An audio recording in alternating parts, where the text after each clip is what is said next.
Bapak, Ibu, Saudara-saudari, remaja pemuda, apa kabarnya?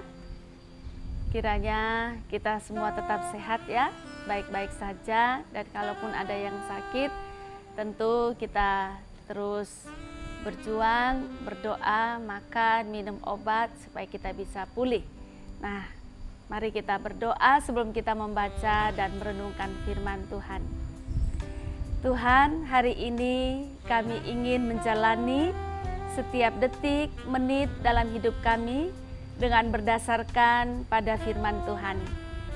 Firman yang kami baca ini, Tuhan berikan pengertian kepada kami supaya kami dapat memahami dengan baik dan kami juga dapat melakukannya.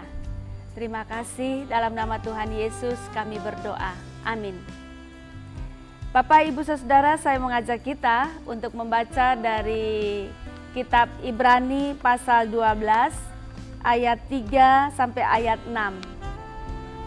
Ingatlah selalu akan Dia yang tekun menanggung bantahan yang sehebat itu terhadap dirinya dari pihak orang-orang berdosa, supaya jangan kamu menjadi lemah dan putus asa. Dalam pergumulan kamu melawan dosa, kamu belum sampai mencucurkan darah. Dan sudah lupakah kamu akan nasihat yang berbicara kepada kamu seperti kepada anak-anak? Hai anakku, janganlah anggap enteng didikan Tuhan, dan janganlah putus asa apabila engkau diperingatkannya. Karena Tuhan menghajar orang yang dikasihinya, dan Ia menyesah orang yang diakuinya sebagai anak. Bapak, Ibu yang dikasihi Tuhan Yesus Kristus, saya sering sekali mengamati, ya, mendengar cerita-cerita tentang kehidupan, mulai dari dulu sampai sekarang, kehidupan anggota jemaat dan juga para tetangga tentu saja, ya. Kita mengamati hidup ini bukan anggota jemaat sendiri, tapi juga anggota masyarakat.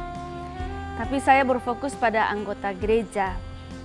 Saya menemukan bahwa banyak sekali ibu-ibu, juga bapak-bapak, bahkan anak-anak Tuhan yang merupakan atau menjadi orang-orang yang luar biasa.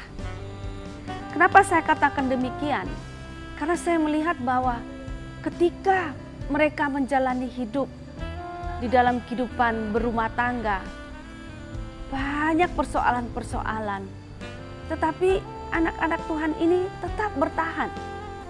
Mereka tidak pergi meninggalkan rumah tangga mereka.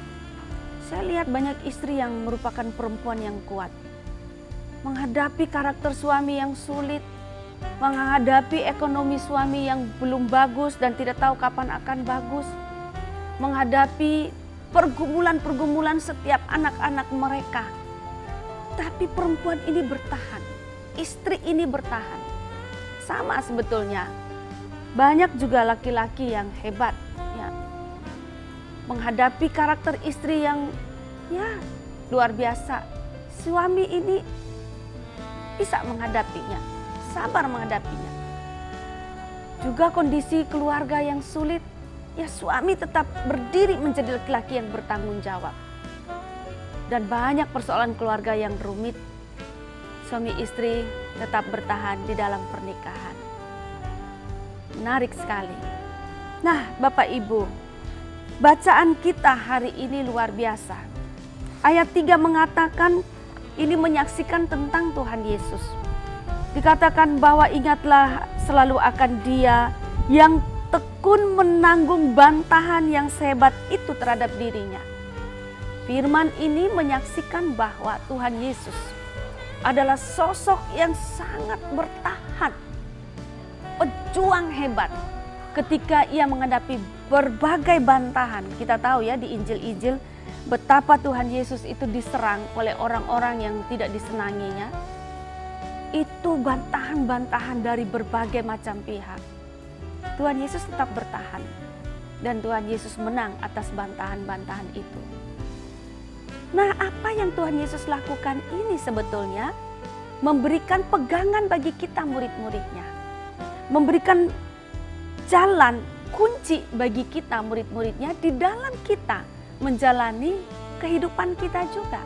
Dengan berbagai persoalan, kesulitan, kesedihan, kepedihan yang ada di dalamnya. Nah, Bapak Ibu Saudara, ketika kita menjalani hidup kita dengan begitu banyak pergumulan baik di dalam rumah tangga, di dalam kehidupan bermasyarakat, dan dalam rumah tangga saja sudah begitu ruwet dan begitu banyaknya. Kita mengacu kepada Tuhan Yesus. Ia yang tahan dan ia menang atas segala macam penderitaan, kesulitan yang orang lain berikan kepadanya, yang disebut dengan bantahan-bantahan itu. Tuhan Yesus menang, ia sang pemenang. Nah, kita anak-anak Tuhan juga di dalam kita menjalani hidup kita dengan berbagai persoalan, kiranya kita tidak menjadi lemah, apalagi berputus asa. Tetapi karena Tuhan kita adalah sang pemenang, maka kita juga pasti dapat ditolong untuk menang atas segala persoalan dan penderitaan kita. Seperti yang saya lihat ibu-ibu, bapak-bapak yang anak-anak Tuhan tadi itu yang bertahan. Tuhan adalah sumber kekuatan mereka. Itulah yang membuat mereka menang atas persoalan hidup mereka. Yang kedua, bacaan kita di dalam ayat 5 dan 6 berbicara tentang betapa Tuhan itu tidak membiarkan kita ini hidup begitu saja, mengalir saja. Tetapi Tuhan terlibat di dalam kehidupan kita anak-anaknya. Bagaimana buktinya? Apa buktinya bahwa Tuhan itu terlibat? Karena Tuhan mendidik kita. Jika kita berada di jalan yang tidak benar, Tuhan akan menegur dan akan mendidik kita dengan cara Tuhan sendiri. Firman ini mengingatkan kepada anak-anak Tuhan, murid-murid Tuhan, orang-orang Kristen, bahwa kalau Tuhan mendidik kita, jangan kita menjadi putus asa, ya. Jangan kita menjadi orang yang sakit hati, tetapi kiranya kita menerima didikan Tuhan itu. Karena apa? Karena didikan Tuhan itu membuat kita supaya kalau kita sudah terlanjur akan berjalan-jalan yang salah, kita balik lagi ke jalan yang benar, jalan yang lurus. Nah, Bapak Ibu Saudara, Tuhan mendidik kita karena Tuhan sayang kepada kita. Saya setuju Tuhan mendidik kita, umatnya. Dan saya setuju bahwa Tuhan sebagai orang tua mendidik kita sebagai umatnya, dan kita orang tua juga mendidik anak-anak kita. Bayangkan kalau kita tidak mendidik anak-anak kita. Mereka tidak tahu arah yang seharusnya mereka tuju. Karena kita orang tua tidak memberitahukan kepada mereka. Seorang jenderal bernama MacArthur luar biasa ketika dia berdoa kepada Tuhan. Dia tidak minta yang ringan-ringan dari Tuhan untuk anaknya. Tetapi dia berdoa demikian bunyinya. Jangan memberikan kelancaran kepada anakku.